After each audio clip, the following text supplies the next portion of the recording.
Assalamualaikum warahmatullahi wabarakatuh. Di sini nama saya Febri Pertama Putra. Saya kelas 3E semester 3 Pendidikan Agama Islam. Di sini saya akan menjelaskan tentang teori-teori belajar dan aplikasi dalam pendidikan, dalam dunia pendidikan. Pertama, teori behaviorisme. Teori behaviorisme ini adalah tingkah laku asosiasi yang didapatkan atau ditangkap oleh panca indera, nanti akan diekspresikan melalui tindakan atau perbuatan. Secara lebih singkatnya, teori behaviorisme adalah hubungan antara stimulus dan respon. Stimulus itu adalah sebagai tindakan, dan respon itu sebagai bagaimana cara kita menanggapi tindakan tersebut. Artinya di sini guru itu sebagai stimulusnya dan mahasiswa itu sebagai respon. Contohnya, ketika saya memberikan penjelasan kepada murid atau teman-teman, maka teman-teman akan memberikan sebuah respon, itu disebut respon, dan saya ini sebagai stimulus. Jadi ketika mahasiswa itu atau murid-murid diberi stimulus secara terus-menerus, maka dengan cara itu mereka akan merespon dengan banyak. Nah, respon ini pun setiap anak berbeda-beda. Ada yang cepat meresponnya, ada pun yang lama. Ya, jadi setiap orang itu mempunyai respon berbeda-beda. Tapi yang paling utamanya di sini mengajarkan inilah teori dasar dari teori belajar. Artinya guru itu sebagai stimulus. Ketika guru memberikan sebuah penerangan tentang suatu pelajaran, di anak-anak itu meresponnya dengan bijak. Entah itu melalui pertanyaan atau pemahaman. Ketika anak itu diberikan stimulus secara terus-menerus, maka anak itu akan merespon secara banyak. Ketika anak bersama-samanya, maka disitulah wujud dari keberhasilan sebuah belajar. Ya. Kedua teori kognitif. Kognitif ini adalah teori yang kita itu belajar memahami sebuah pemikiran orang lain, artinya mental. Bagaimana cara kita berpikir untuk kritis. Dan teori ini pun memiliki tingkatan berbeda-beda antaranya. Ada anak dari bayi, remaja, dewasa, dan lansia. Di sini mereka mempunyai tahapan berbeda-beda dalam kemampuan berpikirnya. Pertama, mungkin kalau yang anak-anak berpikir yang mungkin belum begitu berkembang. Tapi ketika dia sudah beranjak remaja, maka cara berpikir akan bertambah lagi. Apalagi dia sudah kuliah. Jadi ibaratnya cara berpikir itu akan lebih tajam lagi. Ya, jadi inilah sangat-sangat diperlukan sekali ya, karena kita tuh harus memahami pemikiran sendiri, karena banyak orang itu pemikir sendiri, dia mungkin pemikirnya agak tertutup, kan entah itu bagaimana kan. Jadi kesan itu ketika dia belajar dalam tertutup itu, jadi dia tidak bisa mengembangkan ekspresinya. Ketika pemikiran itu tidak diasah terus atau tidak berkembang, maka kita akan kesulitan dalam belajar. Guru pun berperan dalam memajukan ataupun mengembangkan cara berpikir tersebut. Ketika seorang guru itu memberikan pembelajaran, maka di sela-sela itu harus memberikan sebuah pemikiran atau pengajaran bagaimana cara kita berpikir kritis, bagaimana cara menghadapi sebuah masalah. Di sana peran guru sangatlah diperlukan. Dan aplikasinya dalam dunia pendidikan ini adalah bagaimana cara kita berpikir ataupun menghadapi sebuah masalah atau menghadapi sebuah tema-tema tertentu, entah itu teori-teori belajar dan lain-lainnya. Jadi itu sangat diperlukan sekali, karena pengaruh berpikir ini sangat penting. Karena kalau orang berpikir secara maju, maka itu membawa dampak bagi dia ketika dia berbicara, ketika dia bertindak. Ketika dia berpikirnya maju, maka hidupnya juga akan maju. Tapi ketika pemikiran itu sempit, maka kedepannya dia akan susah untuk mengekspresikan sebuah tindakan tadi.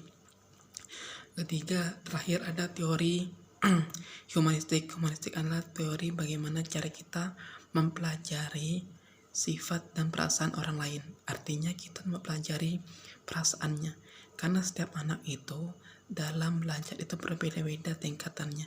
Ada dia ketika dia merasa sedih, bagaimana cara kita mengajarnya. Jadi kita harus tahu dulu bagaimana perasaan anak ini, bagaimana anak ini ketika sedih, bagaimana anak ini ketika gembira. Kita harus mengetahui bagaimana caranya dia dalam bersikap kan. Jadi teori ini sangat dibutuhkan sekali dalam pendidikan. Contoh, ketika kita tidak mempelajari terlebih dahulu teori emosional ini, maka kita kesulitan karena setiap anak itu berbeda-beda dalam bersikap. Entah itu dia ketika kita berbicara dia ada yang seakan-akan tidak mendengar ataupun malah main-main. Jadi kita kan harus mengetahui bagaimana cara kita mengajarkan hal tersebut supaya pas dan anak itu bisa kita ajarkan. Kedua, emosi. Kedua, perasaan. Bagaimana perasaan dia ketika mendapatkan sebuah belajar, apakah dia bahagia ataupun merasa tertekan, karena kita harus membangun motivasinya ya. Terus tiga lagi, teman saya ini sering disebut sebagai memanusiakan manusia, artinya kita membangun bagaimana membangun cara dia dalam bersikap, akhlaknya tadi sama orang lain. Contohnya saja tingkah laku, potensinya. Gimana dia potensinya? Kalau potensi dia di akademik, maka kita dukung. Karena setiap anak kita mempunyai cara berpikir berbeda dan perkembangan dalam belajar pun berbeda-beda. Jadi tidak bisa disamakan seperti itu. Oh, si anak ini lambat dalam menerima pembelajaran, dan ini cepat. Artinya karena setiap anak itu memiliki ciri khas masing-masing, dan itulah tanggung jawab kita sebagai guru itu mengembangkan cara berpikirnya, mengembangkan cara kita bagaimana kita mempelajari emosinya. Kalau kita sudah tahu emosinya, sudah tahu perasaannya, maka kita akan mudah dalam mengajarnya. Jadi kita menemukan sebuah trik yang bisa mengajarnya dengan tepat. Jadi ajaran itu berhasil, ataupun kita itu bisa mengambil hikmah dari belajar tadi. Tapi kalau kita tidak tahu bagaimana perasaan anak tersebut, bagaimana emosinya, tingkah lakunya, potensi, maka kita kebingungan. Kita tidak bisa mengajar anak tersebut karena kita masih bingung juga, anak ini pintarnya kemana, potensi kemana. Jadi kalau kita mempelajari emosinya, tingkah lakunya, potensinya, jadi kita bisa tahu, kita bisa dukung dia, kita bisa menunjang kinerja dia, bisa menunjang bagaimana cara dia berpikir. Mungkin kesimpulan di sini adalah ada 3 sih Bu. Berarti guru ini memegang peran penting sebagai pertama biorisme itu kan sebagai stimulus dan respon, itu kata kuncinya. Stimulus itu bagaimana cara guru memberikan sebuah pemahaman dan anak-anak memberi respon, artinya memberikan sebuah tanggapan baik itu positif maupun negatif. Biasanya berupa pertanyaan ataupun pemahaman. Nanti bertanya, Bu, ini gini. Terus kedua, teori kognitif itu berupa jiwa, kita mempelajari jiwa kita sendiri dulu, bagaimana pemikiran kita sendiri, artinya kita memahami pemikiran kita setiap itu berubah loh, bagaimana cara kita bergaul, bagaimana cara kita berteman, dan bagaimana kita menghadapi sebuah masalah tersebut. Maka pemikiran kita akan kritis akan perkembangan lingkungan kita.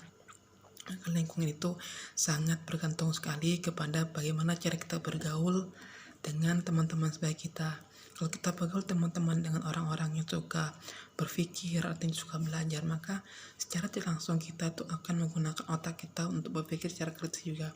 Tapi kalau kita bergaul dengan orang-orang pemalas, orang-orang yang suka mabuk, suka nggak belajar, maka kita memperlambat cara kita berpikir. 3, teori humanistik, artinya manusia kita tuh merancang ataupun membuat manusia menjadi akhlak yang pribadi yang baik. Artinya kita tuh mengarahkan kemana anak ini maunya, kemana anak ini bersifatnya, kemana anak ini potensinya. Jadi kita jadi guru bertanggung jawab untuk mengarahkan anak tersebut kemana dia ingin kehendaknya.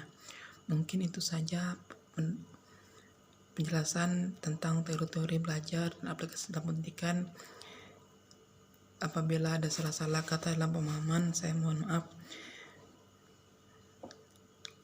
Kepada dosen saya mohon ampun. Kepada dosen saya mohon maaf. Wassalamualaikum warahmatullahi wabarakatuh.